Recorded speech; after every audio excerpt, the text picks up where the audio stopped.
যত দিন যাচ্ছে ততই জাল বিস্তার করছে বাংলাদেশি অনুপ্রবেশকারীরা। এবার পৃথক দুটি থানার বিশেষ তল্লাশি অভিযানে পুলিশের জালে গ্রেফতার 4 বাংলাদেশি অনুপ্রবেশকারী। যত দিন যাচ্ছে বাংলাদেশি অনুপ্রবেশকারী জাল বিস্তার করছে। প্রত্যেক দিনই একের পর এক বাংলাদেশি অনুপ্রবেশকারীকে গ্রেফতার করছে বিভিন্ন থানার পুলিশ।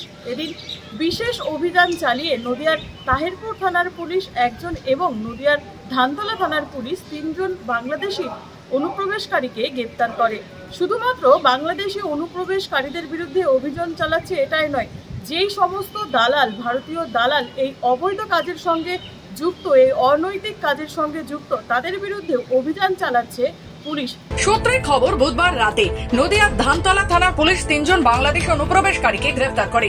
পুলিশ জানতে পারে ওই বাংলাদেশি নাগরিকেরা গত 6 মাস আগে ভারতের ভূখণ্ডে প্রবেশ করে ভারতীয় এক দালালের সহযোগিতায় বুধবার রাতে তারা সীমান্ত পেরিয়ে বাংলাদেশি ফিরে যাওয়ার চেষ্টা করেছিল।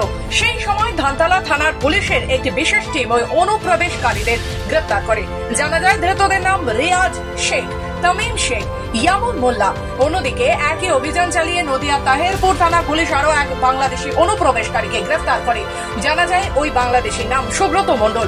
ধৃত এই অনুপ্রবেশকারী বাংলাদেশে ফিরে যাওয়ার চেষ্টা করছিল, তখনই ধরা পড়ে পুলিশের জালে। বৃহস্পতিবার ধৃত 4 জনের বিরুদ্ধে প্রাসঙ্গিক মামলা রুজু করে তোলা হয় রানাঘাট বিচার বিভাগীয় আদালতে।